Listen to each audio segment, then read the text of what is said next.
Thank you for tuning in to another episode of my Veterans to Success podcast. You probably know by now, my mission is to help 1 million veterans and entrepreneur business owners achieve the dreams, goals, and aspirations they deserve. That is why I created the Veterans to Success podcast, because I get to interview guys, men and women, who want to share their fascinating stories with you about their time before, during, and after their time in the military, so you can benefit and overcome your challenges. So sit back, relax, and get ready to be mesmerized, astounded, and entertained.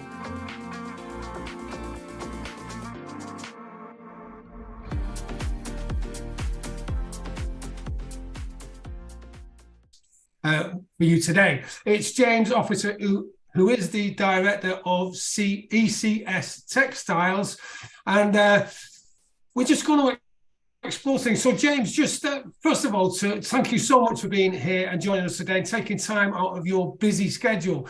I can see in your office that you are extremely busy, so it's really great to have you with us today. So James, just tell me a little bit about yourself to get us going. Yeah, Joe. Well, you're welcome, first of all, and thank you for inviting me on the podcast to give a chance to speak. I really appreciate that. We are always very busy here. Our goal is being able to generate as much funds as possible for great charities like your own, and things are always busy here. Yeah, and I forgot to mention, actually, whereabouts in the country you're from. Maybe people who've got a good idea of accents recognise that you're from the northeast. So whereabouts are you based in the UK, James? We're based in North Shields, which is just to the east of Newcastle upon Tyne, right on the coast, right far up in the north regions of the country. That's brilliant. Thank you. That's absolutely fantastic. So what I'd like to do to start with is just, you're the director at ECS, and we've known each other for quite some time, and you work with the co-director and owner of ECS, Eli Sonitis, who's a great guy, and I know how passionate you are about supporting Transformation for Veterans, the charity I'm involved with, and also I know the conditions that you give to your staff. It's absolutely brilliant, and I've been up there and given personal chats, and I'll be coming up again sometime this year. So what made you choose ECS, and tell me what your journey was before ECS? Absolutely. Well, from the beginning, obviously there was a lot of work experience. I sort of moved around. I wasn't sure exactly what I wanted to do in a professional career, because I originally started out as my goal being a professional basketball player. I did reach that goal, but it didn't go on as long as I would have hoped or dreamed as out when you're a boy, due to my body letting me down with some injuries. Right. So when you move away from that and you move into a professional career, I'd worked in banking, I'd worked in insurance, and then I'd moved into education. And I was supporting working in education, which was to move apprenticeships forward for the region. And what I mean by that is by increasing the awareness, increasing the take-up by businesses to hire apprentices, and also find those apprentices to place into positions. So it was a very, very wide-ranging role. And then I'd reached a time where I thought, I'm working for a private business who is putting themselves before the education of others, which is about money. It's about money is what it's about. And I thought, this isn't the industry I really want to be in. So I'd known Eli for a long time, and it came about, he knows me, he knows what I'm about, and obviously very passionate, very driven. And we'd had a conversation, and a position became available with ECS. And it just started by a conversation, coming into the office, seeing how everything works, seeing how funds, recycled clothes are generated as an income for charity. And that hooked me straight away. It hooked me straight away. And I loved it. And I started working with ECS straight away. Started out only a small role, wasn't made director straight away. Started out as a small role to build awareness about the product, build awareness, and then it grew and grew and got bigger. And then Eli asked me, one day, would you like to be a director at ECS? And I was more than happy to take his hand off to do it and support him, because he is so passionate, he's so driven. He's so focused on being the best that he can for the charity. I can assure you, when we're speaking with customers, when we're really dealing the nitty gritty, his focus is what is best for the charity. And from the outside view, the public, there is a dim view on businesses like ourselves. There are people out there who exploited it for their own personal gain. And with Eli, his passion is the charity and not to do that. So that's my role model in this industry to follow, is him. And here we are moving forward together. That's absolutely brilliant. And I can see in the background, and if you're listening to the podcast audio only, maybe sometime you can tune in on the YouTube channel. But behind you, you've got that James 23, and it looks like a basketball vest. And I suppose that's your pride and joy, isn't it? It is, absolutely. And that was actually this was actually a birthday present from the staff. So we make a very big fuss of everyone here when it's their birthday. The morale within the business is really high. It's not an easy job. You've seen how, for yourself, what it's like. It's not easy work. So we make the best of the small moments. And that was my gift actually last birthday from the staff. And I really appreciate it. I loved it. And I said, you know what, I want to put that in the office. I want to see it every day. And there it is. Obviously, there's the files this side, the files that we've got the map on the other side. Things are going, and it is genuinely a working office. You can't see the desk because it's laced with paper, but it's busy, but it's productive, and obviously it brings great benefit to your charity as well. Great, thank you.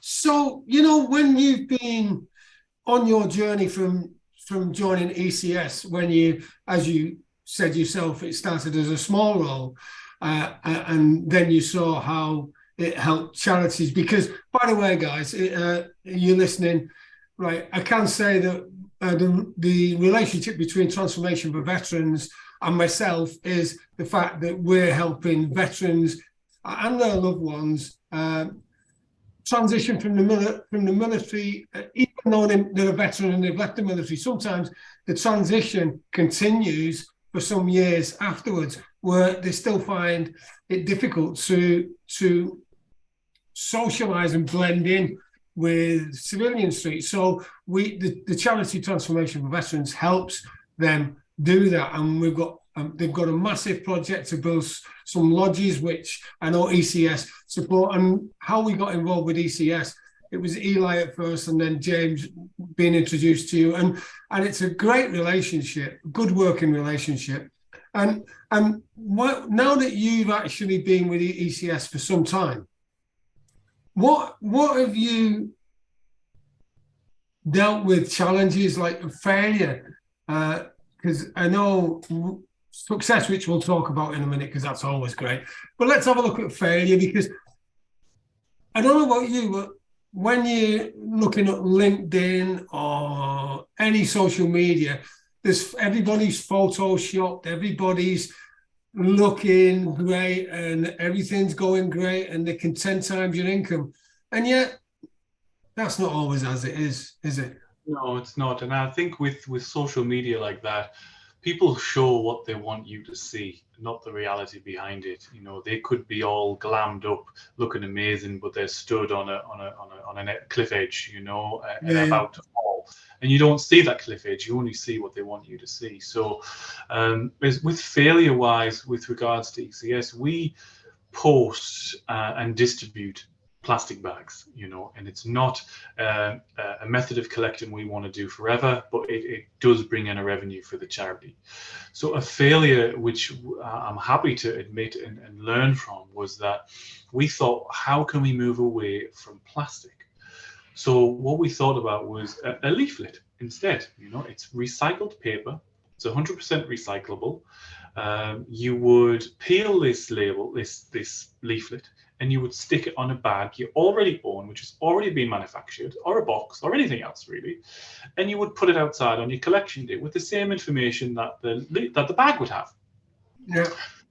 And we tested it in a small area with a small number of leaflets, and it went okay. So we said, this is fantastic. We can get rid of plastic bags. We can just use this leaflet. We partnered with the Royal Mail to deliver it for us, so we could use their logo on the leaflet as well. So we had Transformation for Veterans, we had ECS Textiles, and we had Royal Mail, thinking this stamp of approval is going to really support, help people in trust in the product. And it didn't work. It didn't work. I think there was maybe too much in hindsight, maybe too much information on the leaflet. We try to pack everything in there, because everyone who receives it, we were posting 20,000 a day of these leaflets. Everyone is going to be different. Everyone wants to know a little bit different information, and I think we try to cater to everybody and try and put everything on this leaflet. Images of you, some background of the charity, why we're doing this, the greener way forward of it, and it didn't work. And by the way, right, you're brushing over this like it didn't work. What sort of pain did that involve? Oh, painstaking, hours and hours and hours of design. We from the size of the leaflet, the design of it, the color of it, the texture of it, the stickiness of it, the cutty label. Honestly, Joe, it was painstaking, and hours of hard work went into this product. And I know we had many a conversation as well, wanting to get it right and testing it, and I know, and the financial pain must have been significant, because if you're posting out 20,000 a day, that doesn't come free. No, it doesn't. We did have a discounted rate with Royal Mail. We had a good service with them, but even we had to deliver the boxes to them to post. I was driving obviously down to Warrington, which is our northern hub. Like, everything was a battle, and we really were so passionate to make it to work. And maybe we still have the ones that didn't work. They haven't been thrown away. They are in storage. Maybe we'll revisit again in a couple of years. They can be reused. It's just maybe the public are not ready for it right now. I don't know what it is, but for some reason it just didn't work. And the response rate for getting donations back off the back of the leaflet weren't worth. It was costing more to go out than it was to pick up. Now, the way we were able to invest in that was from the back of the charity. Now, everything we do financial wise, because we are a limited company, and people always wonder, what are you doing with this money? You're just benefiting from charity. We reinvest back into products and services to benefit charities. This was a product we invested in. We were so passionate about it.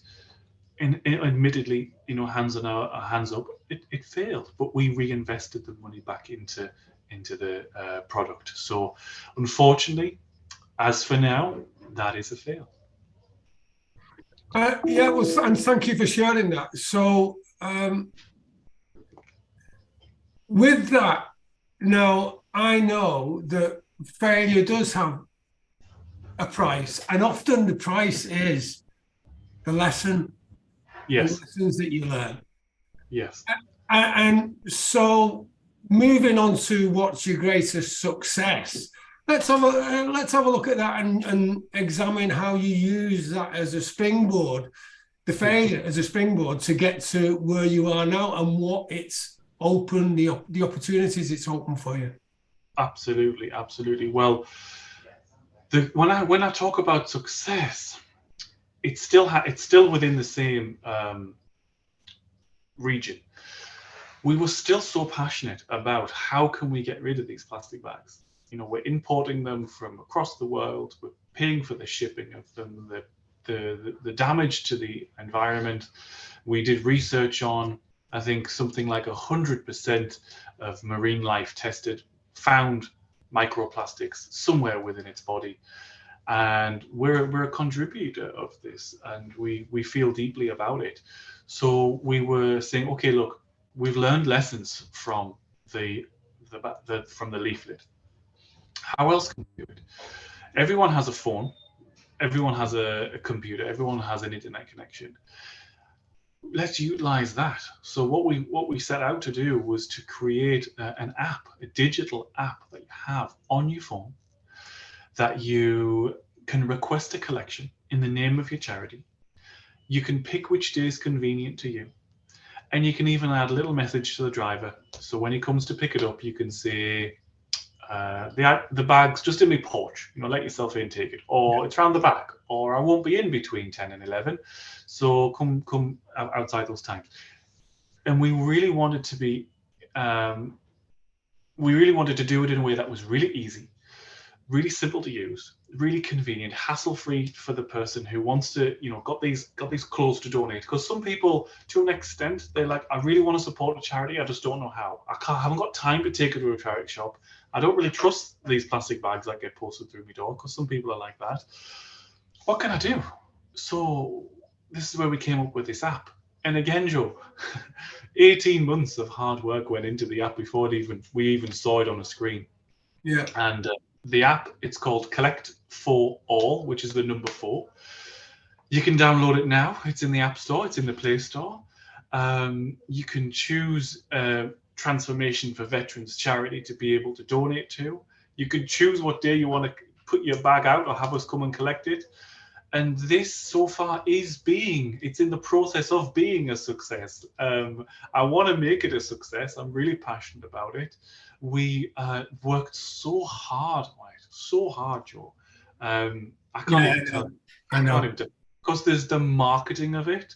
There is the website we needed to build for it, the app. There's teething problems with the app. There's problems we didn't think were ever going to come, and they came. But that came through testing. And it's all been done ourselves. We haven't hired a big conglomerate business to build this app for us. We've done it ourselves, and we've learned so many lessons along the way. Because we don't have the budget to pay for a big company to design it and make it look, all singing, all dancing. It does what it needs to do. It's simple, it's hassle-free, it's convenient, and we've worked really hard on it. Well, that's fantastic. Thanks for sharing. And I know how resilient you guys are. And for instance, when you brought out the labels, I know there were other organizations hanging on your coattails, yes, bringing out similar things to compete against you, using your IP, intellectual property, to do it. And I dare say you're a leader now in the app. So I would imagine that someone, and people listening to this podcast may think, oh, this is a blinking good idea, let's do an app. But I mean, it's not as easy as that, is it, Jay? Not as easy. It's not as easy. There's so much preparation that needs to go into it. And already, Joe, exactly what you're saying, there are other companies out there who are developing their own version of our app. But to me, that's only a good thing. It's a good thing for 2 reasons. One, they like it enough to copy it. And 2, it's going to help stop manufacturing these plastic bags. We are very eco-friendly here. We try and be as economical as possible. The app will help us calculate a really efficient route for a collection on that day, instead of just driving around, looking for these bags. But it's a compliment to have something copied. Yeah, well, it certainly is. And just give me the app's name again, please. So you would search the word collect. The number 4. And the word all, Collect for All. So that's Collect for All using the number 4. Yeah. Yes. Collect for. Yes, absolutely. There's a website as well. If you don't have a smartphone, you can go on there. There's a page. You just enter in your details, pick your collection date, and then we'll be along to pick it up. So this, when I said it's early success, it is only a trial at the moment. It is in the northeast of England only. When it succeeds, it will be rolled out nationally, and we will be able to collect from any corner of the country. And that's our goal. Stop posting plastic bags, use digital services, and let's move forward and raise money together for charity. Because we all want to do our part, and using this app is really helping you do your part. And then obviously they can choose Transformation for Veterans as the charity to support, which helps veterans and their loved ones, which is absolutely brilliant. So moving on to how you communicate, because for instance, I know we regularly have chats and for instance, when things don't always go so right, and maybe someone's phoned up or emailed to say, well, this didn't quite go so well, then that's dealt with immediately, and there's always a great resolution. So, and that's because of the relationship we've built, and also you've built with the charity Transformation for Veterans. Yes. So how important do you think having a good social and business network is to life, business, and overall getting messages out there? Do you like coffee? A lot of people tend to spend money on expensive coffees from outlets without even thinking about it. Well, for the price of just 2 coffees per month, you can gain access to valuable business and life resources gained from my over 37 years in business and 15 years in the military. These world-class resources are designed to help you achieve the goals, dreams, and aspirations you deserve. So visit joeteams.com now to find out more. That's JOETEAMS.com to find out more. Well, communication is the key. Everything can be resolved with effective communication. We're a species of animal that has the ability to communicate with such a wide vocabulary, and we should use it. And I think a lot of people forget that. I think a lot of things, conflicts where they've ended up, as we see at the moment in Ukraine and in other parts of the world, I really think these could have been resolved with some communication. I really don't think it ever needed to escalate it the way it was. It's really important for me to use my skills in communication. I've worked in a lot of industries where, for example, from every industry I've worked in, I've learned knowledge, brought that experience with me. Everything from, as I mentioned in the beginning, working in insurance, working in education, working in banking. And that's really helped me get to where I am today with that level of communication and understanding and empathy. And you have to use all of those skills. Like you say, if there's a complaint, someone's not quite happy with the way something went, I speak to them straight away on the same day. If I can, I'll speak to them on the same day, and I'll ring them up. If there's a phone number on that email address, I'll call them and I'll introduce myself. I'll explain who I am. I'll ask what the problem is. I'll listen to what the problem is, and then I go away and I do my best to fix it. 9 times out of 10, I can resolve it. If I can't, I go back to them. I admit, I say, look, for whatever reason, this is the outcome. But I always call them back, and people appreciate that. People appreciate you taking the time to listen, because a lot of complaints, as someone wants to just get something off their chest. The complaint might not even be about us. It might not have originated from the action. It came from a few days before when they had a fallout with a family member, or they've lost someone close to them. That's the real cause, and this action has just escalated that, and they've ended up in a position where they're going to take it out on you. So just sitting and listening and hearing what they have to say can be enough. That's interesting because I think that so much, because you touched on Ukraine there and Russia and the way that people are. Sometimes I find that, when you get an email and you think, well, blinking heck, I'm getting on my high horse, I'm going to send them one straight back, or maybe a comment on Twitter or Facebook or LinkedIn, and you take it completely the wrong way. You don't know what's going on in the person's life who sent it. You give it them back and some, and then a big fallout starts. And you if you were friends before, you certainly aren't anymore. And then you reflect and think, what was all that about? And I think that sometimes it's always best just to write that email or write that tweet, write that post, and then just leave it. Do not press. Don't send it. Don't send it. I think sometimes for me, I look after all the complaints that come into ECS. When I say all, there's not that many, but I'm glad you. But I look after them, and really, when you read that person's complaint, I might read it 2 or 3 times, because what I'm doing when I'm reading it is I'm hearing all the different ways it could have been said. Because as you read something, you make a lot of assumptions. It can be assumptions on the capitalization of a certain word, or the whole email. It can be that how it's written, or anything.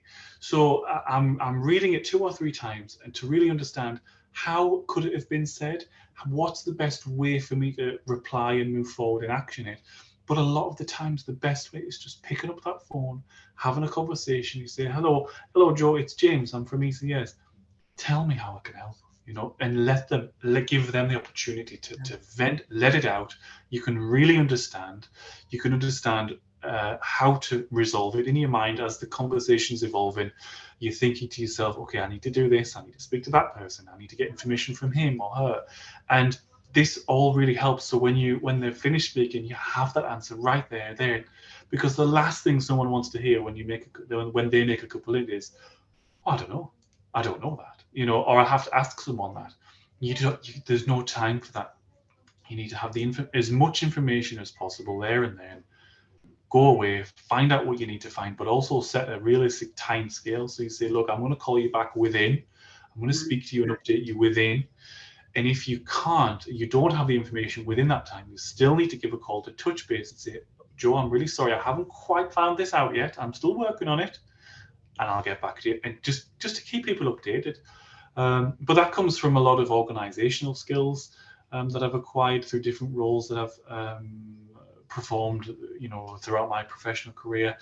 And I really feel like communication, as I said at the beginning, is the key. It can fix anything. Wise words there. Thank you for sharing that. And so what I'm getting so far is, like, you've had a large experience. You started with basketball, work experience, then basketball, professional career. And by the way, I think you underplayed that, because your goal was to become a professional player, which you actually did.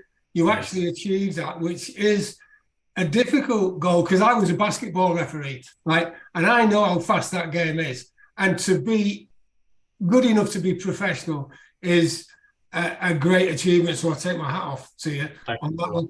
And then you worked in banking, which was probably interesting, and then other organizations. It was, but I mean, the banking, it was to help people. It was business banking I was involved in, and it was to help with on the loans department. So I would have a small business come to me and say, "This is what I want to do. This is where I want my business to be. How can you help?" And I would move heaven and earth to try and get them the funds they needed, or the advice they needed, or anything that they needed. And I really loved that role. But then I just outgrew it, and it was time to move on. And so what I get from this is all this experience has now brought you to who you are now, and being a director of a brilliant company, ECS, which is totally focused on helping charities. And all through that time, and I know this will probably resonate with you straight away when you think back to your basketball career, and then also the people that you've met during your career. What's the importance of having a good coach or mentor? It's everything. It's everything. My coach, our mentor, however you look at it, is our CEO, our other director, Eli. He is so passionate and so focused, sees every detail, doesn't miss anything. And there are times I overlook things. There are times I make mistakes. And he really helps me, really supports me. He's really helped me develop and grow into the person that I am. Also, when I came to the business, he saw something in me that could really support his business. That's why he wanted me here, and I really appreciated that. But to have the time from him, to learn from him, in everything that he does, he's so detailed. He is the best mentor that I've had in my professional career. He also does play basketball. That is also how we actually met originally in the first place, was through basketball. So sport has brought me to where I am sat today through that.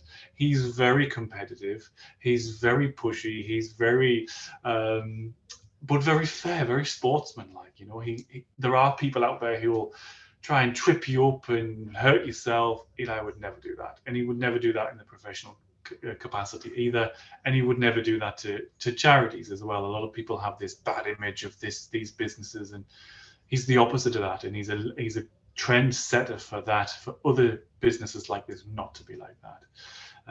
He is a great mentor. That's fabulous. And I know Eli personally as well. Yeah. And he is a great chap, certainly. So, you know, I know that you haven't served in the military, which you openly admitted. The fact is, we had conversations and you said that if life was started again, that might be different. So on the basis that you have military blood, or a desire for military blood running through you, what would you say? Because of course you've had your challenges during your career, and obviously, hey, massive challenge when you got injured and you could no longer be a professional player. So that's the same sort of thing as your career was taken away from you because of injury. Guys coming out of the military because of injury is also of a similar vein, if that makes sense. So yes. What would you be your top tip to a veteran or someone leaving the military that will help them achieve the success in Civvy Street? I think for me, in what you said in your introduction to the question there is military blood flowing through the veins. My grandfather, he was in a tank regiment. I can't remember exactly which one it was. He's passed away now. Otherwise, I would certainly be asking him more details about it. He told me a lot when I was a boy. But so there is military blood there. My injury in what I did cannot be compared to being able to have the guts and the determination and the honor to serve your country and be able to really put your life on the line for your country, for Queen, well now for King and country. So I can't make a comparison between the two, but I understand exactly what you mean. My best tip to someone who has any injury that's coming out of service, or someone who is just struggling to get back into civilian life and understand that this is the way forward for you now, is you're not going to have that person shouting at you every day, telling you exactly what you need to do, telling you how you need to, dress and wear and go and what to do exactly. So you have to become that person. You know exactly what they have done. You know what to expect. You've heard them every day for so long. You then, if you imagine becoming that person in your own head and you're telling yourself, this is what I need to do. This is what I need to do. And when you think, I don't know what to do, I don't know how to go forward, keep pushing forward, keep applying for those jobs that you want to do, keep aiming for that goal where you want to be, because you will get there. I know that there are injuries which are worse than others. There's some things that set your limitations that you can't do, but with determination, with the right support network around you and communication, you can get to that goal, or at least very, very close to it. So I would say just keep pushing forward, keep doing as you did as we're in the military service, and people on the outside respect that and really admire it. I've been a hiring manager for different companies in the past, and if I receive a CV from someone who has military service on there, I want to interview them. I want to see them. I want to hear their story. I want to know what they can bring to the business because of what they've brought to the country. And I would hope that there are other people out there who would do the same. As soon as I see that military service, I want to see that person. I want to talk to them. And if I can, I want to give them that job. I really wanted to. So that's my best advice. Keep pushing forward and you'll get there. And thank you. And that's great to hear as well, because I often chat with guys coming out of the military or veterans, and they sometimes just underestimate the skills that they've got. And this has been a common theme in every podcast I've done. I repeatedly touch on this, and the guests like yourself, I can see you nodding. Yeah, I am. I've been in an interview situation and I've asked, tell me about a stressful time, and they might tell me where they've worked in an office and dropped some paperwork, and I'm saying, well, hang on a minute, go back further than that. You've been in a front line, you've worked well under pressure that much, but tell me about that. That's what I want to hear. That's how you're going to really succeed and move forward. That's the most high pressure situation. Your life is on the line. Yeah, yeah. And people do undersell themselves. I've lived in different countries for a little bit as well, and we are a country, we are a people, a nation of undersellers of themselves, not believing in ourselves. When you go to an interview, that's your time to blow your own trumpet and tell that employer, this is how good I am, this is how much you need me, and this is what I can do, this is what I will do. That's what an employee wants to hear. They want to have their socks knocked off by someone coming in, giving a firm handshake, sitting down, having a conversation, saying, this is what I'm going to do for you. And that's what we want. That's what employees want. Brilliant. And it's as if you've written the script, James, because my last point that I want to chat about is the skills that guys in the military learn, guys being male, female, and how transferable they are to civic. Because you were touching on when you were interviewing guys coming out of the military or guys who are ex-military and are looking for a job. What were you looking for, and how transferable did you think the skills were and are? Every skill is transferable. It's just about how you use it. The first thing that you were instructed to do when you're in military service, when you're on barracks, is you got to make your bed. First task of the day, make your bed. That task is done. You can move on to the next one. It's what it is about for me is being able to say in the workplace, can you get a task done, finish it, complete it, and move on to the next one. In every role, doesn't matter what the role is, if you're standing packing boxes or you're trying to run a business, there are still jobs that you need to do to finish up and move on. So main thing is organizational skills. Obviously within the military you're going to get that, and a focus. Everything else you can, the intangibles within the job itself, you can learn. Anyone can learn. Yeah. But being able to bring that passion and that focus and that discipline to the business, because these things are infectious. Negativity and positivity is infectious within the workforce. Unfortunately, negativity spreads more quickly, as we all know. But positivity will spread, focus will spread, energy will spread. And once other staff members see you being like this, they're going to think, "Oh God, he's making us look bad. He's working that much, or she is working, that much harder. We need to up our game." Or they're going to make a joke and say, "Oh, come on, you're making us look bad." But you know what? I've come here to do a job. It's what I'm paid to do. And I'm going to do the best job I can do. And that's what we want as employees, absolutely. And that's great feedback. And you being in a position where you've hired people and you've spoken to applicants who are coming out of the military or ex-military, that you've really honed in on how valuable the transferable skills, like, as you say, responsibility, reliability, punctuality, all of that stuff. And that's not necessarily taught at school. That's something that's a culture. Yes, it is a culture. There's so many things that we're not taught at school, and that's maybe a chat for another day because there's so much to touch upon. But I was a hiring manager for a call center, for example. I'm just going to give you one quick example. And I think it must have been 2012, because I'm sure that's when we held the Olympics. Is that right? Yeah. And one of the things that we gave to all staff was just some little goodies, just some little things to keep morale up. And one of the things that we gave was a stopwatch, because for the running, for the athletics, it was all connected to the Olympics. And one of the guys who was ex-military service, who I'd hired, used that stopwatch for his breaks. Because you get a 15-minute break and you get a 30-minute break, and sometimes you can lose track of time. He used that stopwatch. So he used his own ability to recognize when there's a tool that can help him do his job and get him back to his post where he needed to be. He used it for that. No one else in the entire company, and that was over 2,000 people, most of them was probably still in their drawer now, you know, and they were not used. He used it, and he used it for a purpose. And that was never the intended purpose, but he found a tool to help him do his job better, and he used it. That's great feedback. Wow, thank you.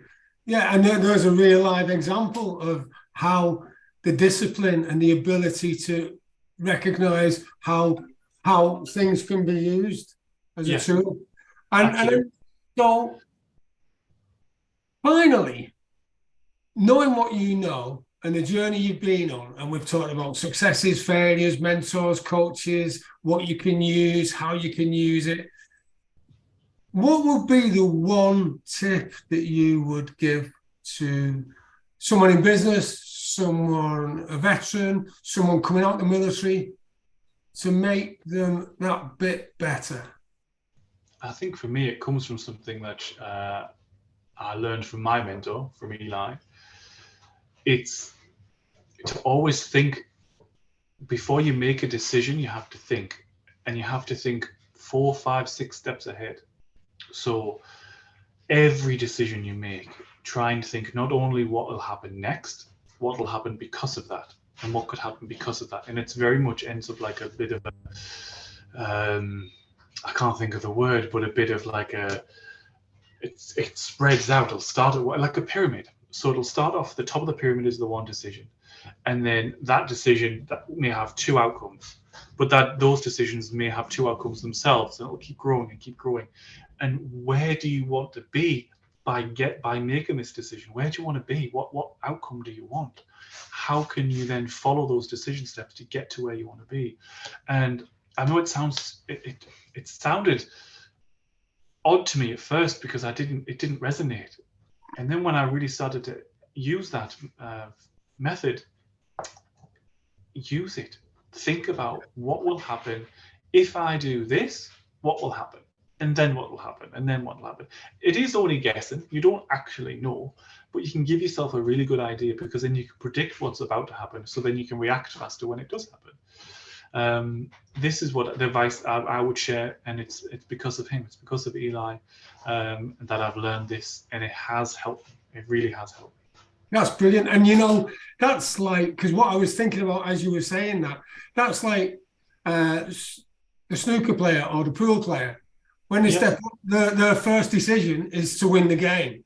Yeah. Then when they break the pack, then it's about what the next shot is. But not only that, what the 5th shot is after the next shot. Yeah, exactly that. So when you're making your decision, it's where you're going to hit that white ball. Are you hitting it on the side, at the top, the bottom, whatever? Yeah. And where do you need that ball to be to hit the next shot? And it's very similar with life. Making this decision, where's that going to lead you, ready for your next shot? And that's the best advice I would give to you.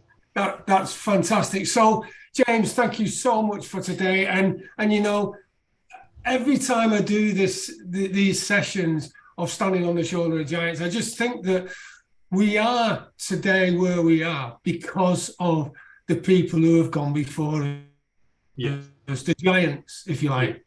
So thank you so much for your time today. I look forward to us speaking again. And until the next time, have a brilliant day. Thanks, Joe. Have a good one. Cheers. JoeTeams.com is a resource I have created to fulfill my mission to help 1 million veterans and business entrepreneurs like you achieve the goals, dreams, and aspirations they deserve. JoeTeams.com is jam-packed full of valuable resources specifically designed to help you on your journey to success. Visit JoeTeams.com now to find out how you can join and start your journey to success immediately. That's JoeTeams.com, JoeTeams, JoeTeams.com. And until we meet again, have a brilliant day.